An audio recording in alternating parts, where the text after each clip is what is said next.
Kamu nggak pernah saya ini. Negara ini lucu sekali ya.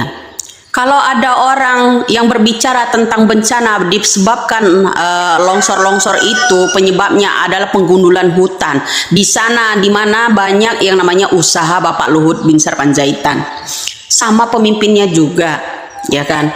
Nah artinya kalau orang lain nggak bisa melakukan itu, ya ngomong itu, ibu-ibu nggak bisa melakukan apa-apa, terus bicara hak, ya yang wajar-wajar aja. Kenapa? Kalau ada masyarakat melapor tindakan itu, mengucapkan tindakan itu, ya selalu dibawa ke hukum. Sementara orang-orang yang di atas sekelas yang namanya Luhut Binsar Panjaitan itu tidak pernah kesentuh hukum. Ya kan, nggak boleh yang lain. Saya tanya, apa negara ini milik Luhut Binsar Panjaitan aja sehingga bebas gitu hutan-hutan digundulin? Bilang lagi tuh menterinya ya nggak ada kayu dipotong, buta itu orang, ya buta sekali itu orang. Nih kalau korban-korban ya keluarganya banyak yang mati berteriak ya wajar, tapi selalu berdebat ya mau menang sendiri. Soal Tapanuli, soal Padang dan sebagainya itu pasti ada penggundulan hutannya yang ada di sana. Ya, selalu ada juga yang menyalahkan. Jangan salahkan pemerintah. Lah jangan salahkan pemerintah. Pemimpin nggak tahu apa-apa. Dia juga punya lahan yang di Papua itu, ingat. Belum ada orang yang menyuarakannya. Di sana ada 2 juta hektar yang dibuka di Papua yang belum terupload di media sosial ini, belum. Ya, tapi suatu saat akan terbongkar. Ya, itu di Papua. Kedua, kenapa? Ya ini salah satunya. Ya perizinan. Makanya dia dulu Pak Luhut Binsar Panjaitan itu jadi penjilat. Dulu Jokowi paling terbaik katanya kan. Setelah berunding kong kalingkong bagaimananya, ya supaya aman. Nah ini yang namanya usaha-usaha dia aman. Ya usaha-usaha mereka ini aman. Bilang Prabowo terbaik. Kalau dulu dia bilang nih tidak bagus, ya kan? Ujung-ujungnya kalau mau kerjasama dengan Bapak Luhut Binsar Panjaitan ini, bilang Prabowo terbaik, ya jauh lebih baik. Nah begitu. Nah undang-undang yang dibuat Omnibus Law dan segala macam itu menguntungkan kalian. Yang katanya Jokowi agar tidak mampir ke sana, agar tidak mampir ke sini, ya kan? Tuh contohnya IMIP itu punya Luhut Binsar Panjaitan tuh di sono ya usahanya, ya jadi lolos semua kan. Kalau gelundungan kayu itu dibawa ke negeri jiran itu semuanya lancar, nggak ada yang memberhentikan, nggak ada yang berani kan. Nah, pertanyaan saya, presiden kita tunduk semua ya sama pengusaha. Dia juga menjabat itu merangkep-rangkep kata Bapak Jokowi. Enggak hanya satu tempat, dia enggak hanya jadi menteri. Ya. Menjadi sekretaris, menjadi itu, menjadi ini, itu banyak loh. Ya 4 jabatan sekaligus di zamannya Jokowi. Itu salah satunya. Entahlah kalau yang sekarang. Nah, tapi kenapa yang heran giliran kita sindir-sindir yang begini ya. Bapak Luhut Binsar Panjaitan itu kalau nggak mau pergi tinggal di Indonesia, pergi aja sono. Semua dipajak-pajakin, sementara rakyat dicekik-cekik, pajak-pajakin, meloloskan usaha-usaha kalian untuk menutupi pajak agar masuk ke luar negeri itu lancar pada semuanya. Indonesia dikibul-kibulin terus sama orang-orang pengusaha yang serakah maruk seperti ini. Udah mau mati juga, bau tanah juga masih juga begitu. Ketika rakyat itu menuntut keadilan, ya kami laporkan Anda. Selalu lapor, dijeratin hukum. Sementara yang di atas leha-leha, enak membuat peraturan sendiri, ya seenak udelnya pokoknya. Nah, negara kita ini serasa nggak punya pemimpin loh. Negara gini, semua diatur, ya semua udah pada diatur sama yang pengusaha-pengusaha yang seperti ini. Si tukang mebel dia juga yang aturkan supaya dia jadi presiden, supaya aman. Itu. Nah walaupun sekalipun jenderal. Nah saya jadi ingat nih, dulu ada kasus yang namanya tambang timah di Pulau Bangka. Apa kabar itu? Dulu juga ada kasus yang namanya sawit yang di Lampung itu ya, bersama sebelum Zumi Zola ditangkap itu. Apa kabar itu? Semua tenggelam pemberitaan itu. Apa kabar yang di Jambi? Ya ingat, bukan hanya di Aceh, Sulawesi, ya Sulawesi Tengah, bukan hanya Sumatera, Tapanuli dan segalanya. Yang di Jambi juga ada. Makanya orang Jambi itu kalau ada karena kemarin itu kasus ya banyak melibatkan orang-orang baju coklat itu kan, orang-orang Jambi ya, yang di Jambi ya kan. Nah kasus banyak yang ya cobalah sekarang ya usaha-usaha mereka ini banyak juga di Jambi loh, belum terpublikasi, belum. Itu namanya ya pemerintah ya saat ini ngalahin gimana ya, ngalahin PKI kalau kata saya. Ya di negara kita ini kita rasanya hidup di tengah-tengah komunis. Kena pakai kekerasan. Kalau kita keras, mereka yang bilang kita pelanggar hukum. Sementara mereka sangat keras bekerja di sana sampai hutan-hutan digundulin. Ya, mereka tenang-tenang aja. Korban beribu-ribu, ya tidak masalah. Ada santunankah dari perusahaan? Tidak ada. Ya, tidak ada itu. Ya, bagaimana coba Indonesia mau dibilangin merdeka? Ya kan kita ini dijajah oleh yang namanya pengusaha sendiri. Ya, segala undang-undang dirubah. Makanya saya juga sudah bilang, ya, di sana anak saya mau masuk undang-undang Mahkamah Konstitusi dirubah. Ya, di sana jalan tol dibangun segera di sana karena ada tambah udang anak saya. Ya kan seperti itu. Ya toh, di sana di Medan, no, Blok Medan, no, diutamakan jalannya di sana kan ada usaha mantu gua. Ya seperti itu. Ya di sini harus diperhatikan katanya ya. Nah, karena di sana banyak usahanya si banyak cocot. Negara kita nih bisa nggak sih melawan si Luhut bin Sarpanjaitan ini?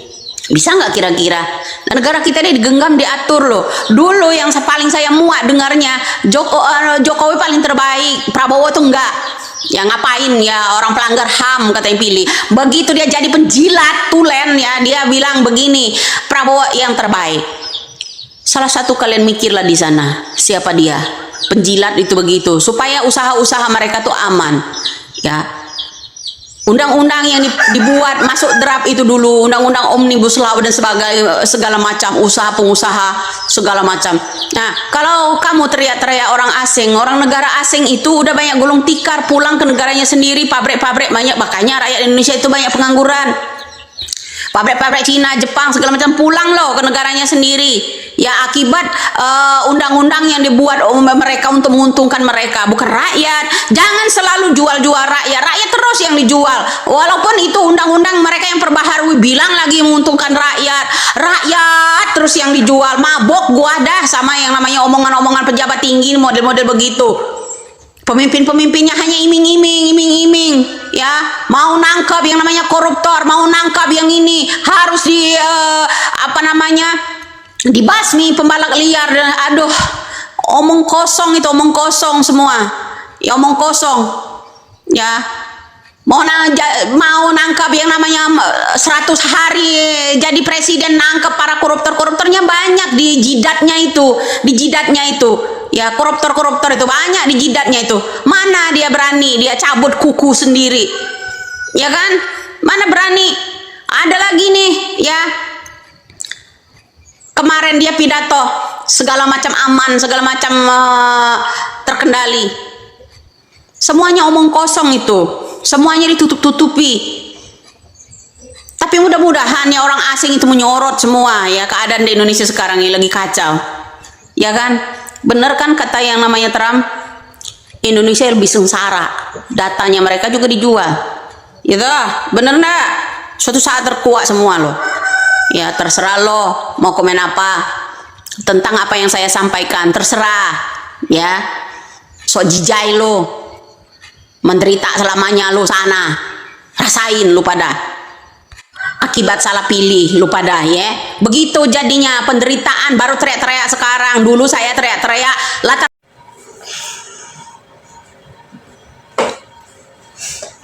Ya teman-teman, selamat datang kembali dengan saya di channel ini. Di sebuah cuplikan video yang baru aja kita tonton ini, ada banyak sekali yang menjadi tanggapan ataupun komentar para netizen-netizen dalam menanggapi video yang baru aja kita tonton ini.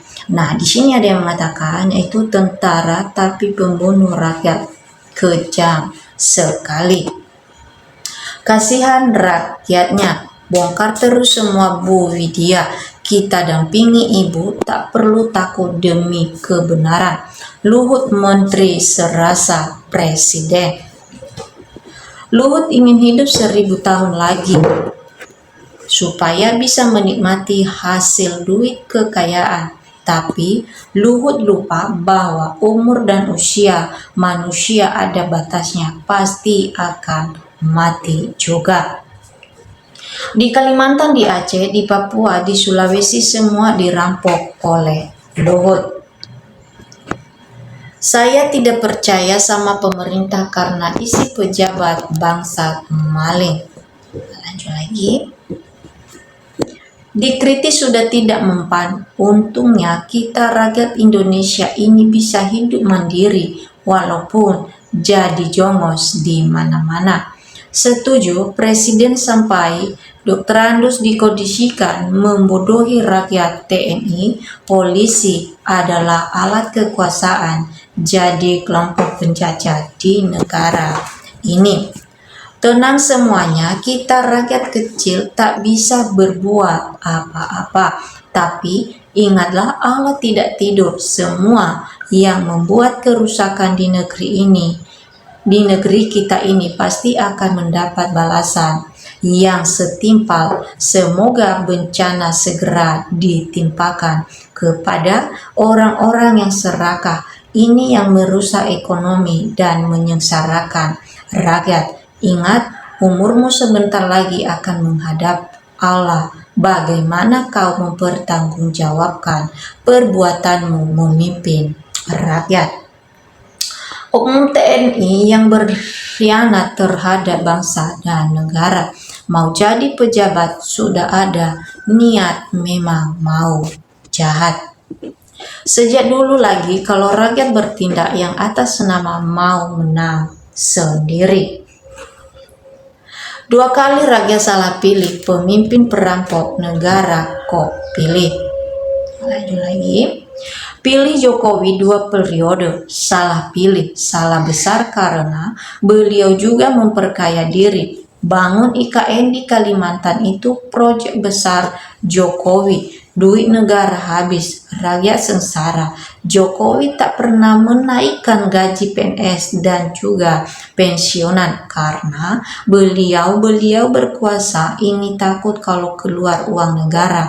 Tidak ada yang mau beliau korup. Sekarang Prabowo mensiasati rakyat, pembodohi rakyat. Tapi rakyat sudah tidak mau dibodohi lagi. Makanya kita suarakan agar 2029 kita wong cilik jangan ada yang milih DPR juga pemimpin negeri ini, sebab kita pilih tidak ada guna, tapi yang menang tetap yang mereka mau. Jadi kita tunggu sampai para penjilat-penjilat ini dijemput oleh iblis dan setan. Bukan apa boleh buat, Bu, kita ini sangat sengsara dibikin penjilat.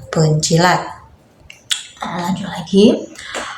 Papua dijajah, diatur Luhut, enak banget. Luhut mengatur-ngatur Papua, dicekik oleh Luhut. Bagaimana kita tidak semuanya dimanipulasi, data dirubah.